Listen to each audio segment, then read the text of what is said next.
Welcome to RS academy. This is Sunil. AP EAMCET counselling postpone అవబోతుంది. నిజమా అబద్ధమా?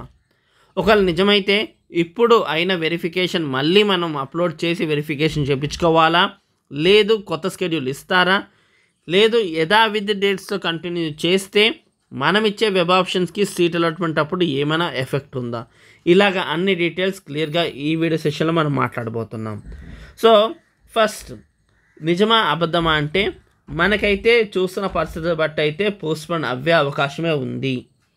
ఎందుకు అంటే ఇంకా 95 కళాశాలలకు ఇంకా గుర్తింపు ఇవ్వలేదు. మొత్తంగా మనకి 245 కాలేజీలు ఉండగా అందులో 95 కళాశాలకు ఇంకా మనకి అనుబంధ గుర్తింపు ఇవ్వలేదు.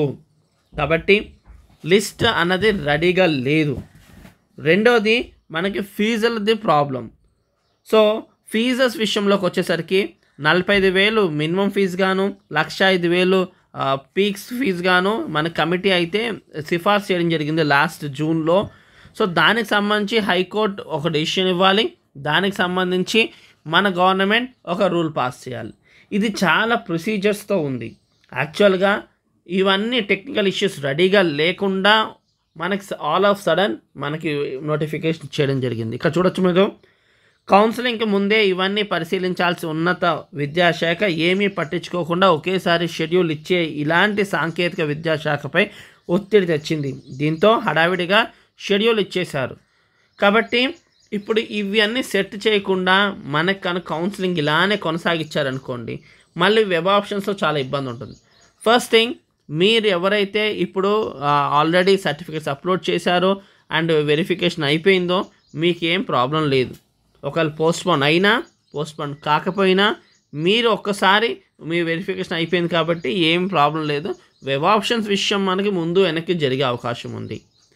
అండ్ మళ్ళీ కొత్త స్కెడ్యూల్ ఇస్తారా అంటే మ్యాక్సిమం ఇచ్చే అవకాశమే కనిపిస్తుంది. డేట్స్ కొంచెం మూవ్ అయ్యేటట్టే కనిపిస్తుంది. మూడోది, ఒకవేళ మొండిగా 95 కాలేజీలకు ఇవ్వకుండానే మనకి వెబ్ ఆప్షన్స్ అలానే కంటిన్యూ చేశారు అనుకోండి, వెబ్ ఆప్షన్స్ ఇచ్చే స్టూడెంట్స్కి చాలామందికి సీట్ రాదు. ఎందుకంటే 95 కాలేజెస్ మనకి కౌన్సిలింగ్లో పార్టిసిపేట్ చేయకపోతే మరి వాళ్ళకి సీట్ ఎఫెక్ట్ అవుతున్నట్టే కదా. కాబట్టి త్వరగా ఫినిష్ చేసుకుని 245 కాలేజీలకు గాను 245 కాలేజీలు మన కౌన్సిలింగ్లో పార్టిసిపేట్ చేస్తే వెబ్ ఆప్షన్స్ ఇచ్చిన వాళ్ళందరికీ కూడా సీట్స్ వస్తాయి. అలా కాకుండా 245 కాలేజీల్లో 95 కాలేజీలు పక్కన పెడితే 150 కాలేజీలు 150 కాలేజీలు మాత్రమే కౌన్సిలింగ్లో పార్టిసిపేట్ చేస్తే ఖచ్చితంగా అది వెబ్ ఆప్షన్స్ ఇచ్చిన స్టూడెంట్స్కి సీట్ ఎఫెక్ట్ అవుతుంది. దరిదాపుగా మనకు 40% కాలేజీలు పార్టిసిపేట్ చేయనట్టే కదా. మరి ఆ 40% స్టూడెంట్స్ ఎఫెక్ట్ అవుతారు ఖచ్చితంగా. సో ఫేజ్ 2 వరకు వాళ్ళు వెయిట్ చేయాల్సి ఉంటుంది. అలా కాకుండా అనుకున్న డేట్ లోపే గవర్నమెంట్ ఇవన్నీ కనుక యుద్ధ ప్రాతిపక్కన కనుక ఫినిష్ చేస్తే ఖచ్చితంగా అనుకున్న డేట్స్ ప్రకారం అవుతాయి, 245 కాలేజీలు వస్తాయి, ఫీజు పట్ల స్టూడెంట్స్కి ఒక క్లారిటీ అన్నది వస్తుంది. సో ఇది సీరియస్గా ఎమర్జెన్సీలా ఫీల్ అయ్యి గవర్నమెంట్ స్టెప్స్ మూవ్ చేస్తే బాగుంటుంది. సో ప్రతి డీటెయిల్స్ ఎంసెట్ సంబంధించి మన ఛానల్ నుంచి వస్తుంది కాబట్టి ఖచ్చితంగా సబ్స్క్రైబ్ చేసుకోండి.